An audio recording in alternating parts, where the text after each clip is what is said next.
We will see in this chapter key concepts. So what is satisfaction? Because satisfaction is considered as an antecedent of loyalty. And we'll see how both are then related to. We can see here that value is created through the product, value is created through customer service, and value is created through employee performance or relationship performance. Performance has three vectors marked to create value for the customers: the product, the service, and employee performance. These are antecedents of satisfaction.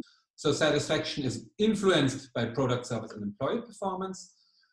So satisfaction is actually a positive disconfirmation between product expectations and real performance. If you expect on a scale between 1 and 10, you have an expectation of 8. And if when you consume the product or the service, you perceive it as 10, then you have a positive disconfirmation between what you expect and what you really. For example, you go book a hotel, and you expect actually you have no breakfast.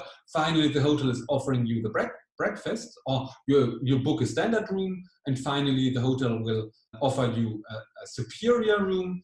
Then you will have a positive disconfirmation between what you expect and what you really perceive. You will be highly satisfied.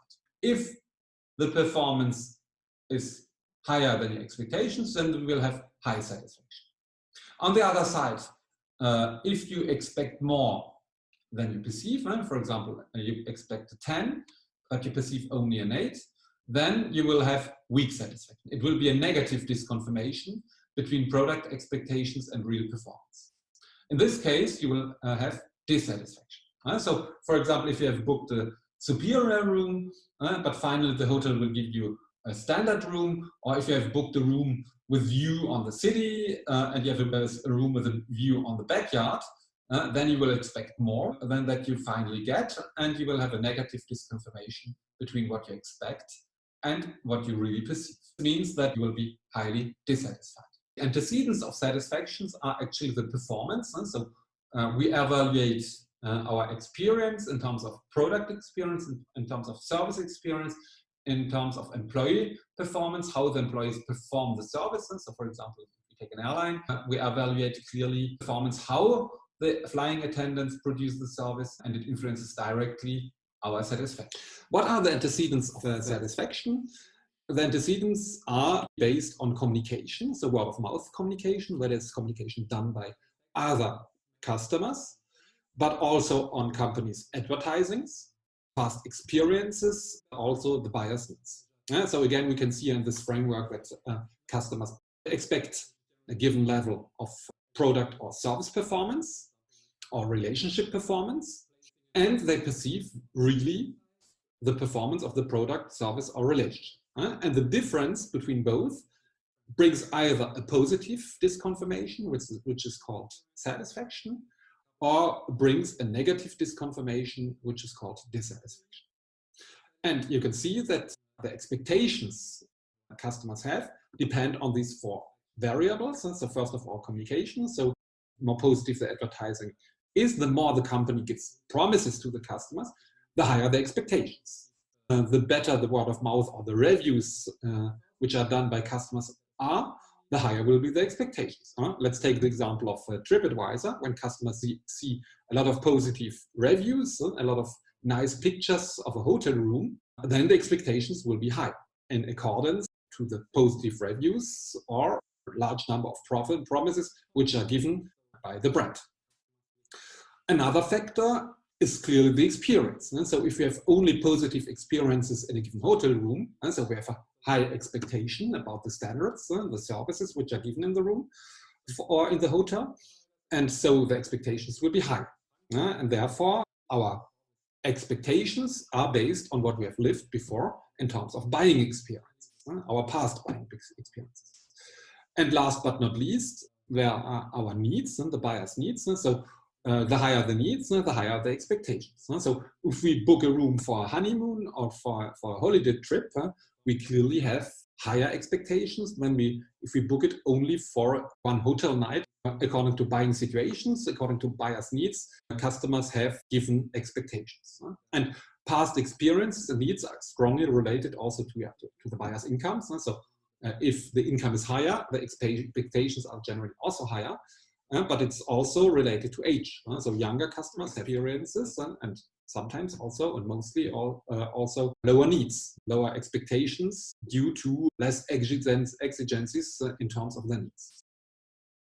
That is why these factors are important to consider when valuing expectations, product and service expectations. Clearly, firms have to pay attention how they influence the expectations through communication, companies and customer communication, but also they have to take into account the former experiences and buyers' needs that the customers have.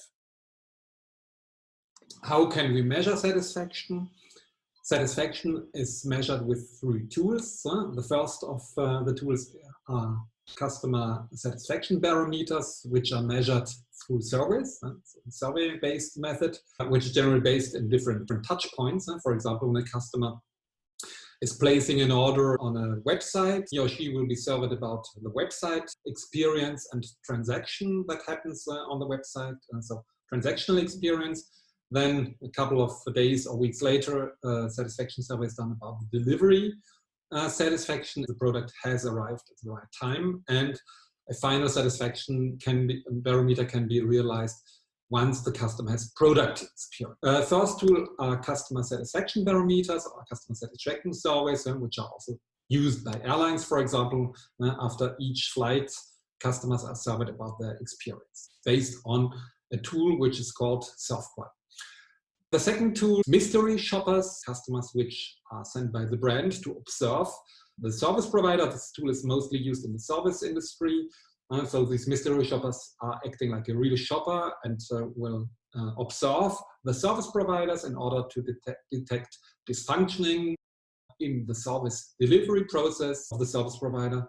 And finally, the third tool are customer lost surveys. The firms measure how many customers are lost in a given period, which is an indicator about dissatisfaction. The firm can then decide to contact the lost customers in order to see if these customers defect because of dissatisfaction or change of needs. Again, there a customer satisfaction survey can be administered. The 3 tools, customer satisfaction barometers or surveys, mystery shoppers, and lost customer surveys. There's a more recent tool called Net Promoter Score, invented by Bain & Company and Frederick Reichelt, a consultant. The Net Promoter Score is an index ranging from 0 to 100, the willingness of customers to recommend a company's products or services to others. It is used as a proxy for gauging the customer's overall satisfaction with the company's product or service and the customer loyalty to the brand. A Net Promoter Score above 40 is considered as favorable. A Net Promoter Score above 50 is good. And a Net Promoter Score above 80 is excellent. Some examples: Apple has a Net Promoter Score of 47. Google only 11, so very low. Facebook, which has a Net Promoter Score of 21, so very bad example. BMW, for example, with a Net Promoter Score of 40. Starbucks had a very high Net Promoter Score, 77. IKEA 9, so a bad Net Promoter Score. So this means that for companies having a low Net Promoter Score below 40, customers are not ready to really recommend these firms.